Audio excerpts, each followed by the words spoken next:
वैसे ही है कि कछु परिवर्तन आ गया है, एक बार तो दिखाए तो। और श्री नंद यशोदा अति वृद्ध हैं, दोनों धीमे धीमे हाथ पकड़ करके जा रहे हैं, पूछते जा रहे हैं भैया ये द्वारिका वासी इनको शिविर कहाँ है। ये कथा श्री चैतन्य महाप्रभु सुना रहे हैं यहाँ के राजा को, और बता रहे हैं कि मूल रूप से रथ यात्रा क्यों होती है। पूछते जा रहे हैं द्वारिका वासी कहाँ है। जैसे ही द्वारिका के शिविर में पहुंचे, और वहां तो असंख्य लोग नर नारी घूम रहे हैं, और सब कोई माला जाप कर रहे हैं, कोई मंत्र जाप कर रहे हैं, कोई कोई आराधन कर रहे हैं, कोई देव पूजन कर रहे हैं, क्योंकि अब ग्रहण काल है। नंद बाबा जाके बोले भैया हमारो कन्हैया कौन से कमरा में है, हमारो कन्हैया कौन से शिविर में है, हमारो कन्हैया कहाँ बैठो है। द्वारिका के लोग बोले कौन कन्हैया, अरे हमारो गोपाल। बोले कौन गोपाल, अरे हमारो लाला।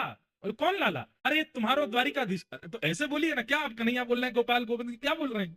राजाधिराज महाराज गौ ब्राह्मण प्रतिपालक वसुदेव नंदन देव की नंदन श्री कृष्ण चंद्र भगवान, ऐसे कहिए। अब हम तो भैया बोले को ना इतना लंबा चौड़ा, हम तो वृंदावन से आए, हम तो कन्हैया गोपाल गोविंद ही बोले, कहाँ है। अच्छा, वो सामने सभागृह है ना, वहां पर असंख्य ब्राह्मण देव उनकी अर्चना कर रहे हैं।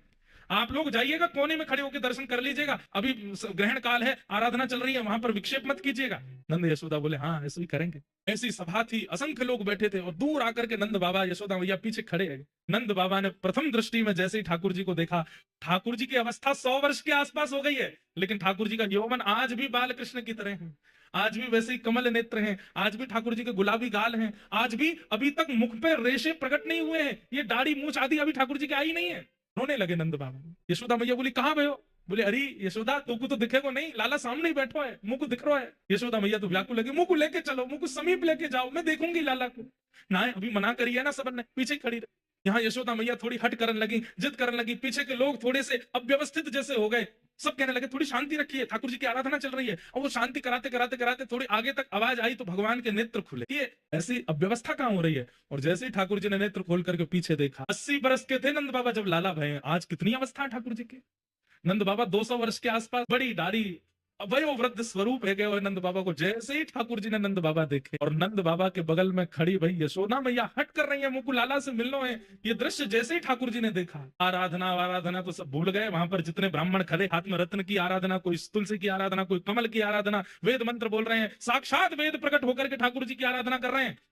ठाकुर जी तो सब भूल भाल गए, तुरंत कूदे हैं अपने सिंहासन से, दौड़ करके गए और जाकर के मैया मैया मैया कहते हुए ठाकुर जी गए, और जाकर के श्री यशोदा मैया की गोद में, अंग में अंक से लगाया नहीं है, जैसे एक छोटा बालक दौड़ करके बहुत दिन बाद परदेश से आए हुए पिता की गोद में उछल करके लपक जाता है, गोद में चढ़ जाता है, ऐसे ठाकुर जी यशोदा मैया की गोद में चढ़ गए। अपने दोनों पैरन से मैया की कमर पकड़ ली, हाथन से मैया को अंग पकड़ लियो, और रुदन करने लगे, मैया की गोद में चढ़ गए। यशोदा मैया रुदन कर रही है। इतनी अवस्था ठाकुर जी की हो गई, 16,108 ब्याह हो गए, प्रत्येक पत्नी से संतान भी हो चुकी हैं, और संतानों के भी ब्याह हो चुके हैं। उस अवस्था में ठाकुर जी यशोदा मैया की गोद में चढ़ गए, और मैया की गोद में जाते बहुत देर तक तो रुदन करते रहे, और थोड़ी देर बाद मैया के वक्ष पर अपना हाथ फेरन लगे, और बोले मैया मुझे बहुत दिनों से भूख लग रही है, मैं अभी तक तृप्त ना भय हूं, मैया मुझको अपना दूध पिवा, वही पिवा। अब द्वारिकाधीश नहीं है, अब वृंदावन चंद। छोटे से लाला को जैसे गोद में मैया लेती है, ऐसे ही ठाकुर जी को लेकर के बीच आंगन में बैठ गई। चारों तरफ द्वारिकावासी देख रहे हैं, द्वारिकावासी देख रहे हैं, नंद बाबा खड़े हैं बगल में, और श्री यशोदा मैया लाला को अपने पयोधर का पान करा रही हैं। 100 वर्ष की वयोवृद्धा यशोदा मैया ने जैसे ही अपना पयोधर ठाकुर जी के मुख में दिया, अपने आप दुग्ध प्रकट होने लगा, और ठाकुर जी दूध पान कर रहे हैं। रुक्मणी जी घुटनों पर बैठे बैठे रुदन कर रही हैं। सत्यभामा, जामवती, जितनी सब भगवान की पटरानियां हैं, इस दृश्य को देखकर के कोई आश्चर्यचकित हो रही है, ये क्या देख रहे हैं हम। सबके कान में खबर पड़ी कि यशोदा मैया। जैसे ही पता चला यशोदा मैया, सब द्वारिकाधीश, द्वारिका के लोग अपने अपने स्थान पर ही दंडवत प्रणाम करने लगे, यशोदा मैया की जय हो। यही है यशोदा मैया। दूर से दाऊ दादा को पता चली कि मैया आई है, दौड़ करके आए और बोले मैया मैं तो बचपन से कहता आया हूँ, तुम यहाँ कन्हैया को ज्यादा प्रेम करो, आज भी बागू अपना पयोधर पे बाई दी। और मैं, मैया ने तुरंत अपनी दूसरी गोद के, लाला तू भी आ जा। और श्री दाऊ दादा भी लेट गए हैं गोद में, और दाऊ दादा दूसरा पयोधर पान कर रहे हैं, दोनों मैया के पयोधर का पान कर रहे हैं। रेवती महारानी बलराम जी की पत्नी देखकर के वे भी रुदन कर रही है, सब भावुक हो गए हैं। यशोदा मैया के नेत्रों से प्रेमाश्रु झर रहे हैं, लाला के एक एक अंग को टटोल रही हैं। लाला का सिर कैसे है, केश कैसे है, कान कैसे, मस्तिष्क कैसे, नासिका कैसी, आंख कैसी, सब कुछ आज तक वैसा ही है जैसे वृंदावन में थे ठाकुर जी, कोई परिवर्तन नहीं। देवकी मैया को पता चली कि यशोदा जी आई। जैसे ही देवकी मैया आई, मैया ने आकर के प्रणाम किया। यशोदा मैया बोली लाला कौन है। बोले मैया जी मैया है, देवकी मैया है। देवकी मैया नाम सुनते ही यशोदा मैया उल्टा प्रणाम करने लगी, चरण पकड़ने लगी।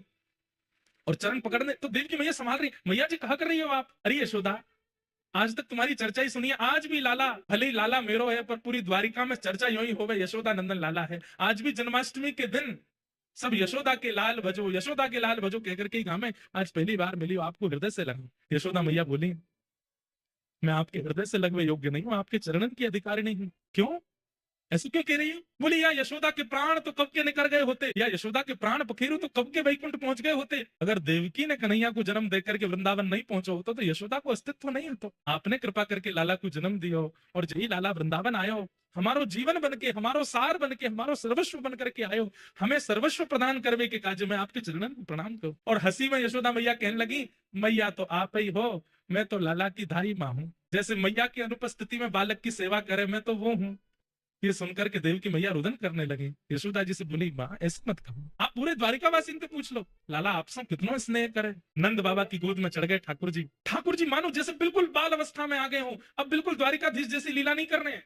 द्वारिका के लोग उन्होंने कभी ठाकुर जी को ऐसे देखा ही नहीं, कभी यशोदा की गोद में, कभी नंद बाबा की गोद में। और यहाँ दाऊ दादा, जिनसे सब डरते हैं, जगन्नाथपुरी में भी श्री दाऊ दादा से ही डरते हैं सब, महाप्रभु जी से कोई नहीं डरता। वो दाऊ दादा भी आज इतने बालवत अपनी क्रिया कर रहे हैं। तभी ठाकुर जी के कान में खबर पड़ी, श्री राधा रानी भी आई। राधा रानी का नाम सुनते ही ठाकुर जी थोड़े गंभीर, और गंभीर अवस्था में आकर के मैया को तो भीतर बिठाया, सब पत्नियों से मिलवाया, सब क्रिया करी, और अवसर जानकर के ठाकुर जी बोले कि किशोरी जी नहीं आएंगे, मैं ही जाऊं। यहाँ किशोरी जी सब सखियों के साथ बैठी हैं। तभी बैठी बैठी किशोरी जी अचानक कहती हैं, ललिता ऐसा क्यों लग रहा है कि द्वार पर श्री कृष्ण आए हैं, तू देख तो।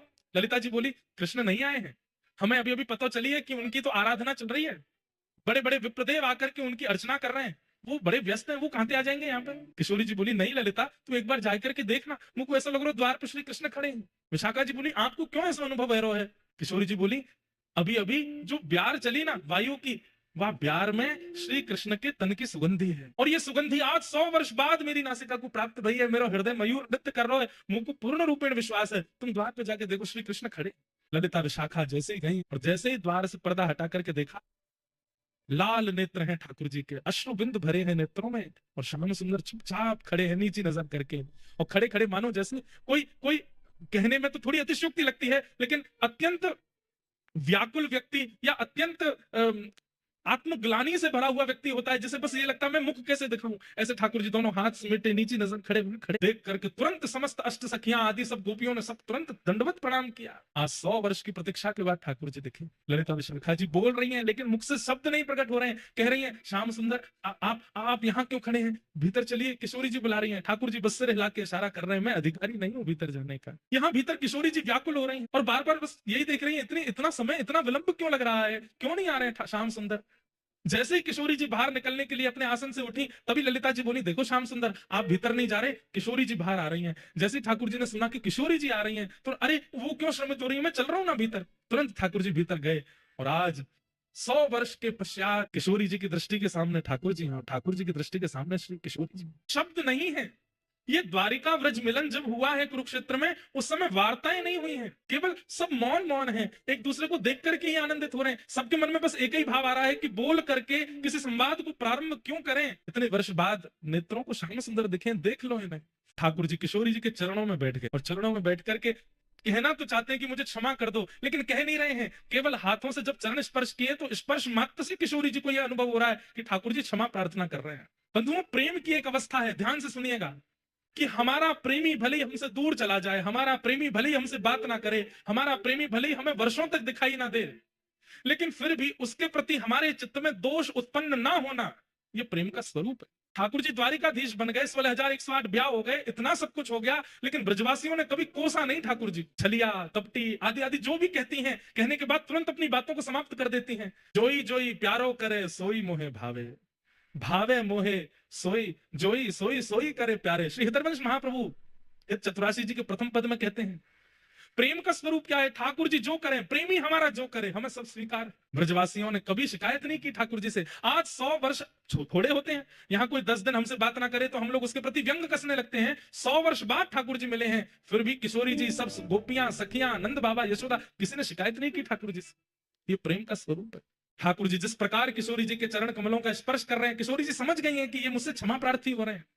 तुरंत किशोरी जी नीचे बैठ गई, हाथ पकड़ लिए, बोले आप क्या कर रहे हैं, ये इस प्रकार आप चरण क्यों छू रहे हैं? ठाकुर जी कह रहे हैं, मुझे बहुत आत्मग्लानि हो रही है। आप ब्रजवासियों को जो कष्ट, जो पीड़ा, जो विरह मैंने दिया है, उस विरह से मुझे बहुत कष्ट हो रहा है। किशोरी जी ने हस्त कमल पकड़े बोले, नहीं, आपने हमें कोई विरह नहीं दिया।